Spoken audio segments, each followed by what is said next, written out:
시청자 여러분, 지난 주말과 주일 주 안에서 평안하셨습니까? 시작된 한 주간도 성삼일체 하나님께서 여러분과 늘 함께 하시기를 원합니다. 이번 주에도 변함없이 하나님 말씀 중심의 삶을 살아가시기를 원하오며, 현우리 함께하는 24번째 구원의 여정을 출발하도록 하겠습니다. 2023년 24주차입니다. 올해 24번째 하나님의 말씀은 누가복음 22장 27절의 말씀이 되겠습니다. 자, 함께 외웁시다. 앉아서 먹는 자가 크냐 섬기는 자가 크냐? 앉아서 먹는 자가 아니냐? 그러나 나는 섬기는 자로 너희 중에 있노라. 누가복음 22장 27절 말씀. 아멘. 다시 한번 해봅시다. 앉아서 먹는 자가 크냐 섬기는 자가 크냐? 앉아서 먹는 자가 아니냐? 그러나 나는 섬기는 자로 너희 중에 있노라. 누가복음 22장 27절 말씀. 아멘. 지난 시간에 상고했던 22장 14절부터 23절까지의 말씀은 우리 주님께서 세례와 더불어서 제정하신 유일한 성례인 성만찬을 제정하신 사건, 그리고 가룟 유다가 배반할 것을 예고하시는 장면이었습니다. 이것을 통해서 구약 시대부터 행해오던 6월절 기념 식사를 성삼위일체 하나님의 구원의 작정과 선리사적 관점에서 신약 시대의 성만찬으로 대체시키시는 것이요, 더 나아가 마지막 날에 있을 어린 양의 혼인잔치를 미리 보여주는 식사라는 사실을 깨달아 알게 되었습니다. 그리고 오늘 주어진 본문은 예수님의 겟세마네 기도에 관한 22장 39절로 46절의 말씀 이전의 내용 가운데 22장 1절로 38절까지 말씀 중 사복음서 중 유일하게 성만찬 직후에 제자들 사이에 누가 큰가 하는 문제로 다툼이 일었다라는 것에 대한 말씀입니다. 즉, 예수님께서 수차례 걸쳐서 예루살렘에서 순환을 당할 것임을 예고했음에도 불구하고 그 사건이 임박한 순간에도 전혀 엉뚱한 곳에 관심을 두고 있었음을 보여주는 거죠. 그러나 우리 예수님은 이러한 제자들의 모습에도 실망하지 않으시고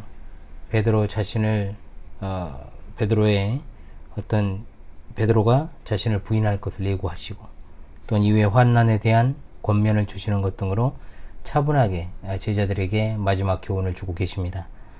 주께서 사랑하시는 시청자 성도들이시오, 마지막 순간을 앞두고 계신 예수님 앞에서 보인 이 제자들의 모습을 통해서 오늘날 우리들의 모습을 돌아보고 또한 비추어보고, 또한 그렇게 부족한 제자들을 한량없는 사랑으로 가르치신 예수님의 마음을 품어서 우리에게 주어진 이 구원의 여정을 힘있게 내딛으며 살아갈 수 있기를 간절히 원합니다. 먼저 말씀을 낭독하고 이번 주 하나님 말씀 해설을 진행하도록 하겠습니다. 누가복음 22장 24절로 30절의 말씀이 되겠습니다. 제가 낭독합니다. 또 그들 사이에 그중 누가 크냐 하는 다툼이 난지라. 예수께서 이르시되 이방인의 임금들은 그들을 주관하며 그 집권자들은 은인이라 칭함을 받으나 너희는 그렇지 않을지니 너희 중에 큰 자는 젊은 자와 같고 다스리는 자는 섬기는 자와 같을지니라.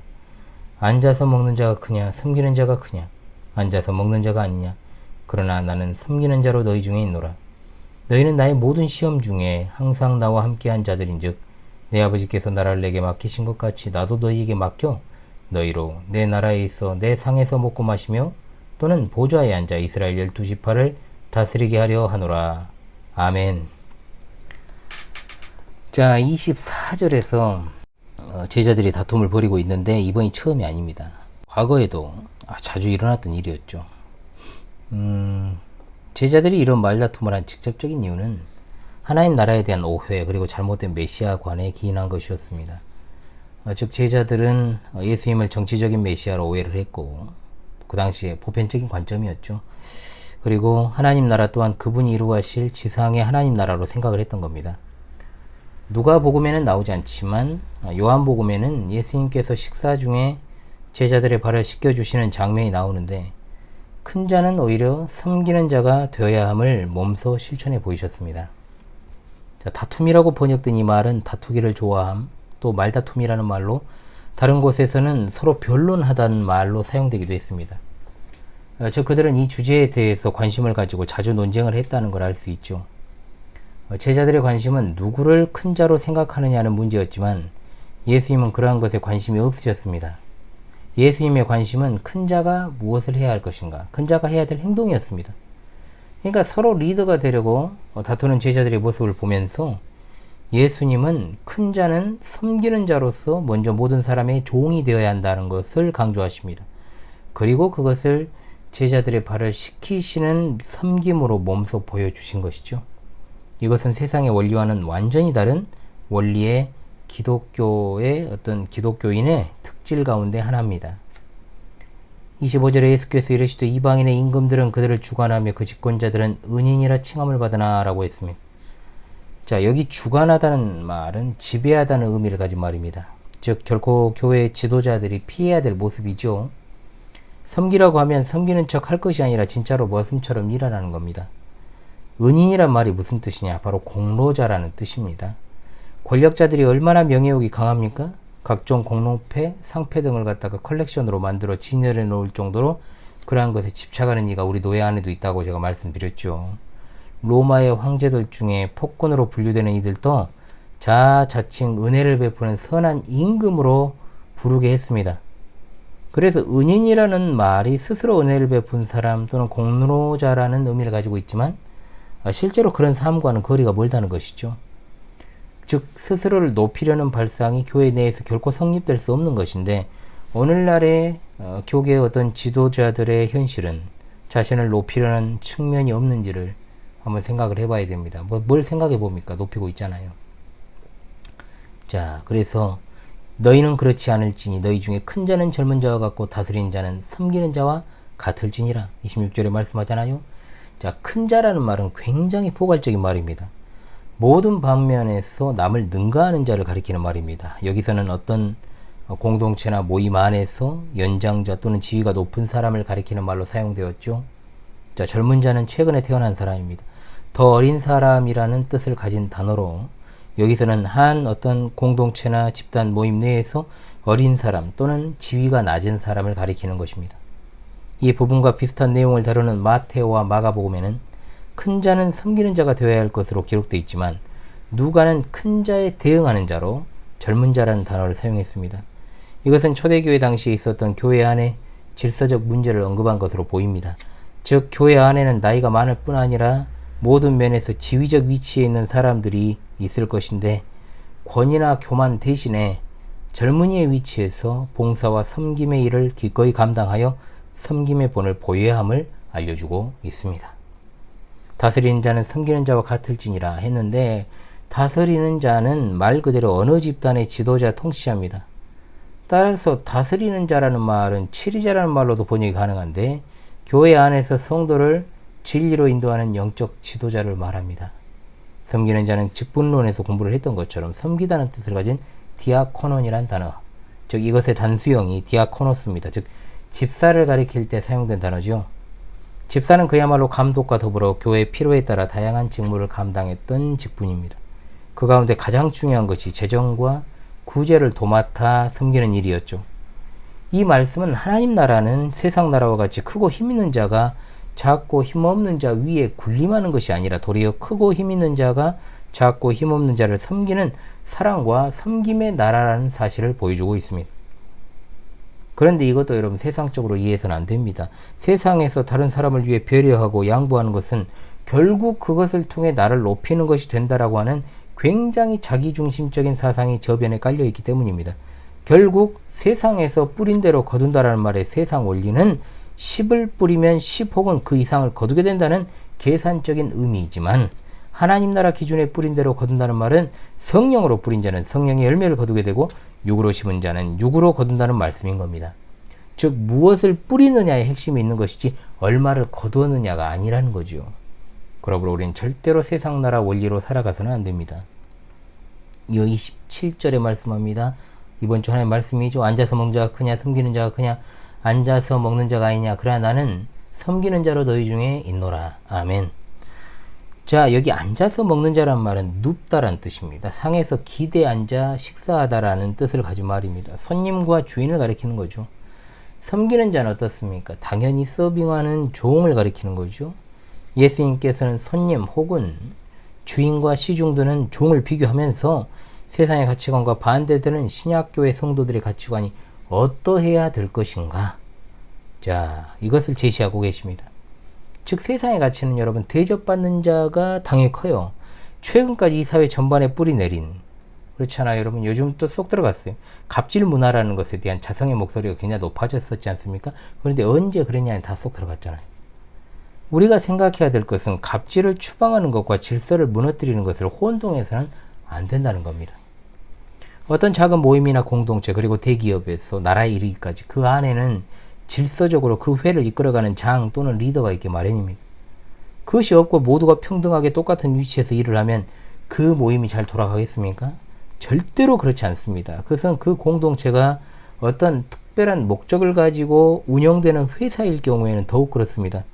모든 모임에는 질서가 있어야 됩니다. 그리고 또한 리더가 있어야 되고, 장이나 리더는 직원들이 어떤 잘못을 했을 경우에 그에 따른 지적과 필요시에 징계도 할 수 있어야 그것이 부서장이죠. 친목회로 모이는 모임에도 유사가 있지 않습니까? 그 회를 이끌어가는 사람이 필요한데 회사나 단체 국가는 더 말해 못하겠습니까? 직분론에서 공부를 했습니다만 직위와 직무의 관계를 잘 알아야 한다 했습니다.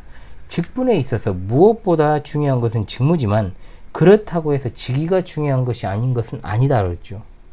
모두가 여러분 예배 시간에 설교할 수 있습니까? 모두가 예배 시간에 축복을 합니까? 모두가 재정을 맡아서 관리할 수 있습니까? 모두가 구제사에 가는 것 아닙니다. 분명히 직위에 따른 역할의 구분이 있다는 거죠. 분명한 것은 세상 나라에서는 직위를 이용하여 군림하는 이른바 갑질이라는 것이 존재하지만 하나님 나라에 있어서는 직위나 직분은 곧 종이 된다는 것을 의미한다 했습니다. 그러므로 이것은 나의 노력으로 쟁취하는 것이 아니라 하나님의 뜻에 따라 그리스도께서 교회에 주시는 선물이라 했습니다. 마찬가지로 교회 안에서 이런 주님의 가르침의 실천은 우리의 가정과 우리의 직장에서도 실현되어야 할 가치인 줄을 믿으시기 바랍니다. 성도는 군림하는 자가 아니라 시중드는 자가 되어야 합니다. 왜냐하면 예수님께서는 하늘 보좌를 버리시고 낮고 낮은 자리에 비천한 종의 모습으로 우리를 위해 십자가의 죽음으로 섬기기 위해서 이 세상에 오셨기 때문입니다. 그러므로 우리가 군림하고 또한 갑질하는 것이 뭔 의미가 있겠습니까? 우리는 오직 예수 그리스도를 따라 살아가면 되는 것입니다. 이어서 너희는 나의 모든 시험 중에 항상 나와 함께한 자들인즉 이라고 했지 않습니까? 그러면서 29절에 내 아버지께서 나라를 내게 맡기신 것 같이 나도 너에게 맡겨 너희로 내 나라에 있어 내 상에서 먹고 마시며 또는 보좌에 앉아 이스라엘 12지파를 다스리게 하려 하노라. 아멘. 자, 예수님은 제자들이 이러한 영적인 미성숙한 태도를 보여줬음에도 불구하고 그들을 꾸짖지 않으셨습니다. 인자한 음성으로 예수님의 공적 사역 기간 동안에 동고동락했던 제자들을 칭찬하시고 내 아버지께서 나라를 내게 맡기신 것 같이 즉 하나님께서 세상을 통치하는 왕권을 그리스도께 맡기신 것처럼 나도 너희에게 맡겨서 즉 그리스도로 말미암아 시작된 하나님 나라가 제자들에 의해서 맡겨졌다라는 그 사실을 분명하게 말씀하고 있는 것이죠. 제자들은 하나님 나라 건설을 위임받았습니다. 우리 광주 신실한 교회도 그리스도께서 사도들에게 위임하신 교회의 일원으로서 사도들을 통한 신앙 고백 위에 주님의 피값으로 세워진 교회인 줄로 믿습니다. 따라서 하나님 나라 일꾼은 군림하는 것이 아니라 교회의 머리이신 그리스도를 따라 섬기는 자로 살아야 되는 겁니다. 예수 그리스도의 직계 제자들과 그리고 역사상 모든 그리스도를 따르는 제자들 그리고 오늘날 살아가는 제자인 우리가 그리스도께서 주신 능력으로 하나님 나라 확장을 위해 맡겨진 일에 최선을 다할 줄로 믿습니다. 아멘.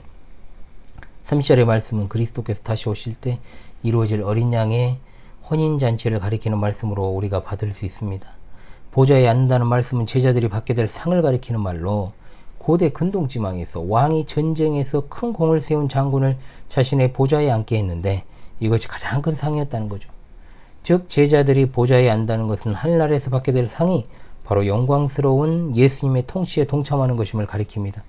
물론 이 장면을 궁극적으로 재림시 일어날 일로 생각해도 좋지만 1차적으로는 교회 시대 즉 예수님께서 부활 승천하신 이후에 성령께서 사도들에게 권능을 주시고 또한 그래서 세우시고 확장시켜 주신 초대교회로부터 정통교회, 개혁교회, 개혁장로교회로 이어지는 역사적 정통 기독교회를 그의 종들로 하여금 이끌어 가시게 한다는 의미로 해석할 수 있다는 거죠. 왜곡된 메시아관과 지상의 하나님 왕국을 생각하며 다투던 제자들에게 예수님은 끝까지 참아주시고 사랑하시고 또 그들이 천국에서 받게 될 상급을 말씀하신 것입니다. 제자들이 바라던 상은 지상의 하나님 나라 교회를 통해 받는 것이요, 또한 궁극적으로 천상에서 받을 상이요 영적인 것이며 내세적인 것입니다. 복음을 위해 수고한 자들을 위해 천상에서 잔치를 준비하시고 교회에서 미리 맛보았던 주님과의 식탁 교제가 완전하게 실현되는 그날이 그리스도의 제자들을 기다리고 있는 겁니다. 따라서 성도의 눈은 달라야 됩니다. 잠시 세상에 내가 살면서 이 세상의 순간적이고 일시적인 것들의 시선을 빼앗기지 말고 하나님이 마련해 두신 영원한 상을 바라보고 살아가는 자가 되어야 하는 것입니다. 주께 사랑하신 시청자 성도들이시오, 성도란 이름이 주는 고귀하고 숭고한 가치를 잊지 마시기 바랍니다. 이 이름이 주어지기까지 예수님께서 치르신 고난과 흘리신 피를 생각하십시다. 성도는 그야말로 거룩한 무리 아닙니까? 거룩한 무리는 섬기도록 부름받은 존재들이고 자신의 선한 행위를 통한 공로를 앞세우는 자들이 아닙니다. 어떤 사람이 아무리 엄청난 사회활동, 자선사업, 구제사업을 펼친다 할지라도 예수 그리스도께서 행하신 진정한 섬김의 도를 모른다면 결국 자기 공로만 드러날 뿐이고 자기 이름만 떨치게 되는 것이요, 아무리 은밀하게 일을 한다고 해도 자기 만족을 위한 것이 되고 마는 것이므로 하나님께는 아무런 의미가 없는 것입니다. 임박한 십자가 앞에서도 예수님의 최측근인 제자들이 서로 세속적 권력 다툼을 했다면 우리도 충분히 그럴 수 있다는 것을 인지해야 됩니다. 세속의 권력자들은 군림하고 또 사람들로부터 존경을 받는 것으로부터 쾌감을 느끼고 성취감을 느낀다고 해도 성도는 그렇게 해서는 안 됩니다. 예수님 당시에 가장 하나님과 가까이 살아간다고 칭송받았던 유대 종교 지도자들, 특히 바리새파 사람들에게 예수님은 저주와 책망을 퍼부으셨습니다. 왜냐하면 그들의 행위는 외식이고 위선이었기 때문입니다. 자신들의 권력을 가지고 가난한 과부의 가산을 삼켜 전 재산이 두 렙돈밖에 없는 여인으로 하여금 그 전 재산조차 흥금하게 만들었고, 외식으로 길게 기도하며 금식하는 티를 팍팍 내고 하나님께 드리는 것이라 하며 부모님을 섬기지 않았습니다. 오늘 우리가 과연 예수님께 책망받지 않을 만한 삶의 자세로 살아가고 있는 것입니까? 주께서 사랑하시는 시청자 성도들이여, 우리는 하나님 나라 원리를 잊지 말고 매우 일반적인 원리도 잊지 말아야겠습니다. 성도는 주께서 피 흘려 사심받은 존재들입니다. 그러므로 성도는 사랑받기 위해 태어난 존재가 아니라 이미 사랑을 받은 존재로 갚을 수 없는 그 사랑을 나누어주는 섬김의 존재가 되어야 하는 것입니다. 따라서 우리 앞에 있는 하나님의 백성을 포함한 모든 사람들 또한 섬김의 대상인 겁니다. 세상 사람들은 섬김 받는 거 좋아하고 또 섬기는 것도 자신이 섬김을 받기 위해 하는 것이고 존경받기를 원하고 관심받기를 원합니다. 남이 하는 일에는 털끝만치도 관심 없지만 내가 한 일은 오른손이 한 일을 왼손이 모르게 하기는커녕 10손가락 10발가락까지도 알게 하는 일에 여념이 없죠. 그래서 저는 성도들의 신앙 성숙의 척도가 말을 아끼는 것이요, 자기가 행한 것을 자기만 알고 있으면서 하나님이 알게 하시는 것이라고 저는 믿습니다. 나라는 존재는 어떻게 해서든 감추고 예수님은 어떻게 해서든 드러내는 그런 삶을 살아가십시오. 그것이 진짜 하나님께 영광을 돌리는 성도의 삶입니다. 만일 내가 그 일이 잘 되지 않는다면 억지로라도 자기 자신에게 책찍질을 하고 입에 재갈을 물려야 됩니다. 부족하고 어리석은 제 아내 이야기를 좀 하겠습니다. 하나님께서 이 부족한 사람에게 제 아내를 주셨습니다만, 그래도 정말 감사한 것은 정말 결혼도 늦어졌고 자녀도 늦게 거졌지만 얼마나 하나님의 은혜입니까? 제가 함께 보낸 세월이 햇수로 16년인데요, 아내와. 결혼 생활 얼마 안 됐죠. 이제 연애만 이제 11년 정도를 했으니까요. 그래서 지난 이제 어떤 햇수로 16년 정도의 시간 중에 아내가 단 한 번도 자기 행위나 의를 저나 남 앞에서 은근이라도 드러낸 일이 없어요. 그럼 된 거죠, 사실. 그러니까 좀 더디긴 하지만, 사람 성향이죠, 그거는. 더디긴 하지만 신앙은 계속해서 앞으로 갔습니다. 그래서 오늘에 이른 거예요. 더더욱 섬기며 살고, 또 그 섬김은 하나님만 아시게 합시다. 사람들의 외적 칭송 포기하고 성령의 위로하심을 따라 만족합시다. 예수님이 그렇게 하셨다면 더 이상 무슨 말이 필요합니까? 또한 같은 맥락에서 성도들은 이 세상에서 형식주의자가 되지 말고 개혁주의자들이 되어야 될 줄로 압니다. 오늘날 기독교 문제에 대해서 이러쿵저러쿵 말들이 많지만 문제는 단 한 가지입니다. 교회 안에 신자들의 신앙이 껍데기만 남아있기 때문에 그런 거예요.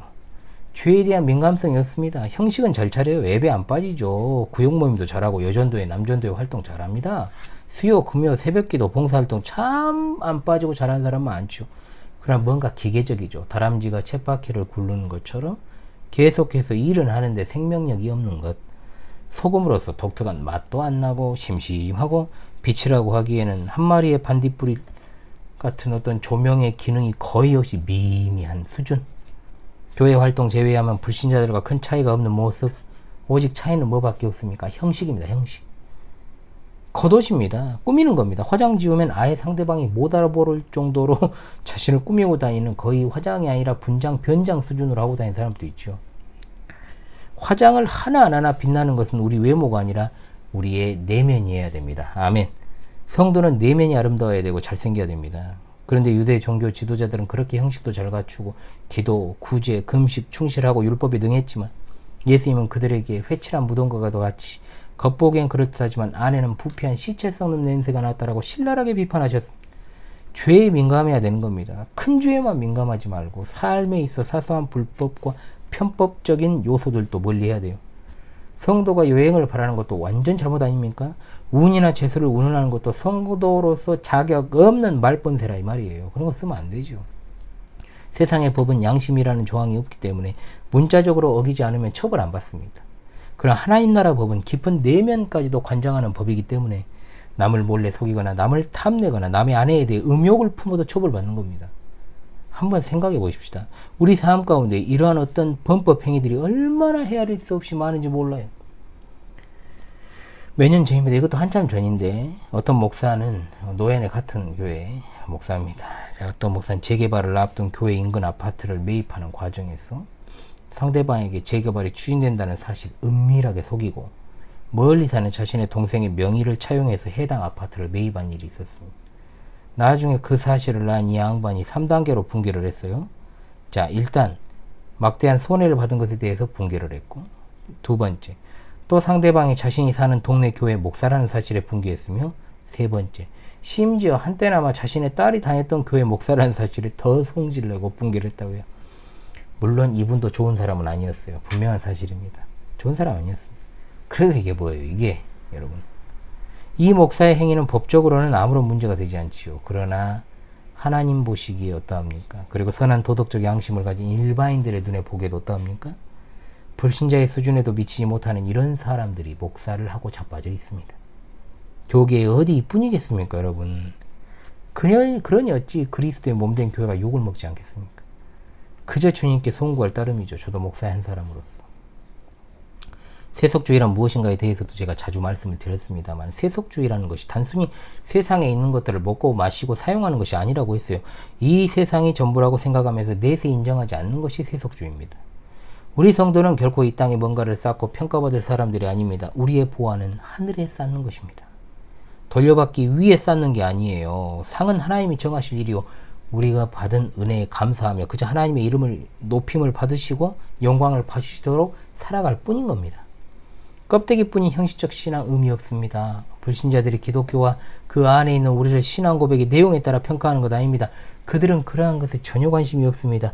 우리의 말과 우리의 행위, 우리의 도덕적인 삶, 우리의 선한 양심, 교회를 다니지 않고 종교가 없는 도덕적으로 선한 양심을 가진 사람들도 하지 않는 그런 행위를 혹여 하지 않는가 하는가, 이걸 보면서 판단한다는 거죠.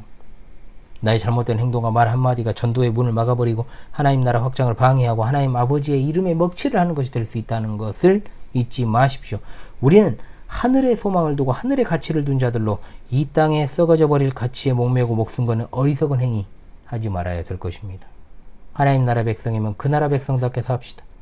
때로는 세상 사람들로부터 원칙주의자다, FM이다, 재미가 없다, 융통성이 없다 라는 소리를 들을지언정 목사가 왜 저 따위야, 장로라니, 권사라니, 집사라니, 교회 다니는 것이 왜 저 모양일까? 라는 말을 듣는 것보다는 훨씬 낫습니다. 이해되십니까, 여러분? 자, 그러므로 주께서 사랑하시는 시청자 성도들이여, 이 세상에서 뭔가 자리를 차지하려고 아웅다웅하는 이 제자들의 모습이 우리들의 모습으로 재현되어서는 안 될 것입니다. 감투 좋아하지 마세요. 감투. 한때 감투 좋아했던 저도 무엇보다 중요한 것은 직위가 아니라 직무라는 사실을 알게 되었고, 열심히 하는 것보다 바르게 수행하는 것이 중요하고, 섬김을 받는 것보다 섬기는 것이 훨씬 기쁘며, 또한 나의 섬김을 누가 알아주는 것보다 하나님만 아시는 것이 가장 행복한 것임을 알게 되니 더욱더 기쁘게 살아갈 수 있습니다. 여러분도 저와 동일한 마음을 품기를 간절히 소원합니다. 비록 제자들이 세상적인 생각을 가지고 서로 다투었음에도 불구하고 예수님께서 하나님 나라 본질을 가르쳐 주신 것과 같이 오늘을 살아가는 우리가 순간순간 그 사실을 망각한 채 실수하고 넘어질지라도 타이르고 그 길로 이끌어 가시는 우리 주 예수님만 바라보십시다. 예수 그리스도를 힘입어 천국 가는 여정을 더욱 힘차게 걸어가는 아름다운 일꾼들이 다 되시기를 주님의 이름으로 간절히 소망합니다. 아멘. 이 시간 다시 하나님 말씀을 외우면서요, 이번 주 여기에 담겨있는 뜻을, 깊은 뜻을 깨달으며 우리가 이 마지막 시대 정말 하나님의 종으로서 신실하게 진실하게 살아가는 섬기는 자가 될 수 있기를 간절히 소망합니다. 앉아서 먹는 자가 크냐 섬기는 자가 크냐, 앉아서 먹는 자가 아니냐, 그러나 나는 섬기는 자로 너희 중에 있노라. 누가복음 22장 27절 말씀. 할렐루야. 아멘.